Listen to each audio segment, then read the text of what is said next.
ಶೈಕ್ಷಣಿಕವಾಗಿ ಹಿಂದುಳಿದಿರುವಂತಹ ಪಟ್ಟಿ ಹೊಂದಿರುವಂತಹ ಯಾದಗಿರಿ ಜಿಲ್ಲೆಯಿಂದ ಈ ಬಾರಿ UPSCಗೆ 4 ಜನ ಅಭ್ಯರ್ಥಿಗಳು ಪಾಸ್ ಆಗಿರುವಂಥದ್ದು. ಅದರಲ್ಲಿ 469ನೇ ರ್ಯಾಂಕ್ ಪಡೆದಂಥ ನಿವೇದಿತಾ ಅವರು ನಮ್ಮ ಜೊತೆಯಲ್ಲಿದ್ದಾರೆ. ಅವರ ಈ ಒಂದು UPSCಯ ಜರ್ನಿ ಹೇಗಿತ್ತು ಅಂತ ಅವರಿಗೆ ನಾನು ಮಾತಾಡಿಸ್ತಾ ಹೋಗ್ತೀನಿ.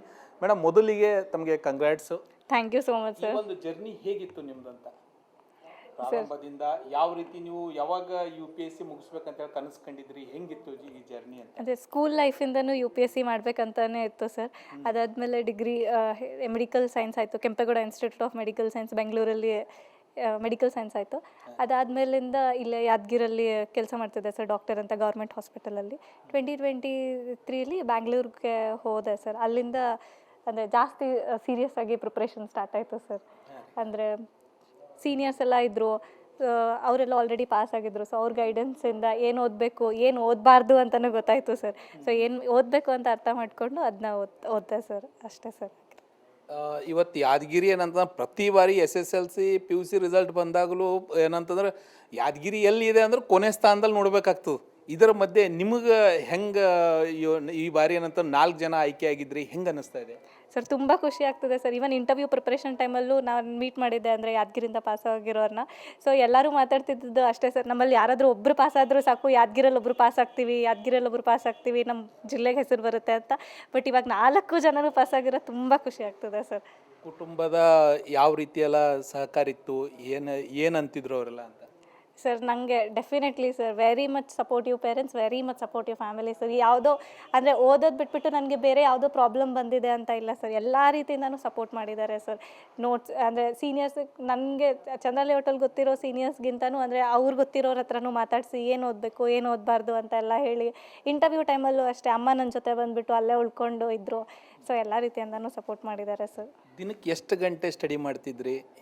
ಹೆಂಗಿರ್ತಿತ್ತು ಸರ್? ದಿನಕ್ಕೆ ಇಷ್ಟು ಗಂಟೆ ಅಂತ ಓದಿಲ್ಲ ಸರ್. ಅಂದರೆ ಇಷ್ಟು ಸಿಲೆಬಸ್ ಅಂತ ತೊಗೊಂಡ್ಬಿಟ್ಟು ಇಷ್ಟು ಸಿಲೆಬಸ್ ಇವತ್ತು ಮುಗಿಸ್ಬೇಕು ಅಂತ ಓದ್ತಾ ಇದ್ದೆ ಸರ್. ಸೊ ಕೆಲವೊಂದು ದಿನ 4 ಅವರು, ಕೆಲವೊಂದು ದಿನ 6 ಅವರು, ಕೆಲವೊಂದು ದಿನ 12 ಗಂಟೆಗಳ ಕಾಲನೂ ಆಗಿದೆ ಸರ್. ಸೊ ಇಷ್ಟು ಸಿಲೆಬಸ್ ಮುಗಿಸ್ಬೇಕು ಅಂತ ಅಷ್ಟು ಓದ್ತಿದ್ದೆ ಸರ್.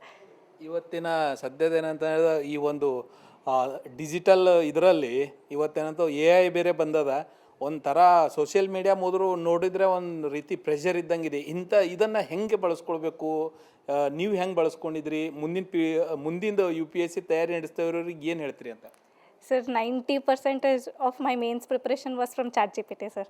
ChatGPTಲಿ ಸಿಲೆಬಸ್ ಹಾಕಿಬಿಟ್ಟು ಅದರಿಂದನೇ ಎಷ್ಟೊಂದು ಓದಿರೋದು ChatGPTಯಿಂದ ಸರ್. ನನ್ನ ನೋಟ್ಸು ಆಯಿತು ಸರ್. ಅಂದರೆ ತುಂಬ ಶಾರ್ಟ್ ನೋಟ್ಸ್ ಇತ್ತು, ಅದೆಲ್ಲ ChatGPTಯಿಂದನೇ ಮಾಡಿಬಿಟ್ಟು ಓದಿರೋದು ಸರ್.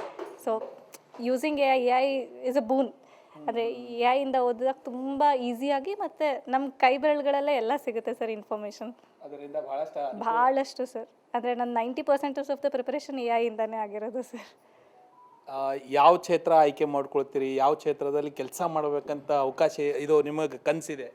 ಸರ್ ನನಗೆ IAS ಇಷ್ಟ ಸರ್. ಬಟ್ ಅದೇ ರ್ಯಾಂಕಿಂಗ್ ಪ್ರಕಾರ ಸಿಕ್ಕರೆ IAS ಸರ್, ಇಲ್ಲಾಂದರೆ IPS ಸಿಗ್ಬೋದು ಸರ್. ಮುಂದೆ ಯಾದಗಿರಿ ಜಿಲ್ಲಾಧಿಕಾರಿಯಾಗಿ ಬರ್ಬೇಕಂತೇಳಿ ಏನಾದರೂ ಕನಸಿದೆಯಾ? ಹೆಂಗೆ ಸರ್? ಹಂಗೆ ಆಪರ್ಚುನಿಟಿ ಇಲ್ಲ ಸರ್, ಯಾದಗಿರಿಗೆ ಯೂಶ್ವಲಿ ಕೊಡೋಲ್ಲ. ಬಟ್ ಕೊಟ್ಟರೆ ನಿಜ ತುಂಬ ಖುಷಿ ಆಗುತ್ತೆ. ಅಂದರೆ ಮಾಡೋಕ್ಕೆ ಇಷ್ಟ ಸರ್, ಬಟ್ ಅದಾಗಲ್ಲ ಅಲ್ಲ ಸರ್. ಕೊನೆಯದಾಗಿ ಈ ಮುಂದೆ ಪ್ರಿಪೇರ್ ಮಾಡ್ತಿರುವಂಥ ಅಭ್ಯರ್ಥಿಗಳಿಗೆ ಏನು ಮೆಸೇಜ್ ಕೊಡ್ತೀರಿ ಅಂತ? ಏನು ಯಾವ ರೀತಿ ಸ್ಟಡಿ ಇರಬೇಕು, ಹೆಂಗಿರಬೇಕು? ಯಾಕಂದರೆ ಮೇನ್ ಇದರಲ್ಲಿ ಡಿಸಿಪ್ಲಿನ್ ಭಾಳ ಮುಖ್ಯ ಇರ್ತದೆ. ಏನು ಹೇಳ್ತೀರಿ ಅಂತ? ಫಸ್ಟ್ ಬಿಲೀವ್ ಮಾಡಬೇಕು sir. Believe in your self. if I can do it or if someone else can do it, I feel even you can do it. Confident ಆಗಿರಬೇಕು ಸರ್, ಕನ್ಸಿಸ್ಟೆಂಟ್ ಆಗಿರಬೇಕು ಸರ್. ಏನು ಓದಬೇಕು ಅಂತ ಅರ್ಥ ಮಾಡಿಕೊಂಡು, ಏನು ಓದಬಾರ್ದು ಅಂತ ಅರ್ಥ ಮಾಡಿಕೊಂಡು ಡಿಸಿಪ್ಲಿನ್ ಆಗಿ ಓದಿದ್ರೆ ಖಂಡಿತ ಆಗುತ್ತೆ ಸರ್. ಸೊ ಇದಿಷ್ಟು ಏನಂತಂದರೆ UPSCಯಲ್ಲಿ 469ನೇ ರ್ಯಾಂಕ್ ಬಂದಿರುವಂಥ ನಿವೇದಿತಾ ಅವರ ಮಾತು. ಟೋಟಲಿ ಯಾವುದು ಓದಬೇಕು ಯಾವುದಿಲ್ಲ, ಇವತ್ತಿನ ಒಂದು ಸೋಷಿಯಲ್ ಮೀಡಿಯಾ ಕೂಡ ನಾವು ಯಾವ ರೀತಿ ಬಳಕೆ ಮಾಡಿಕೊಂಡು ಯಶಸ್ವಿ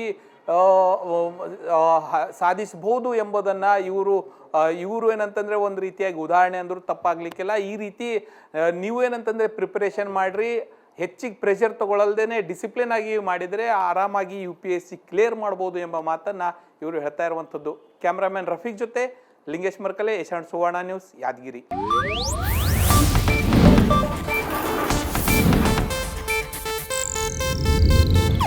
ಇದು ಏಷ್ಯಾನೆಟ್ ನ್ಯೂಸ್ ನೆಟ್ವರ್ಕ್ ಪ್ರಸ್ತುತಿ.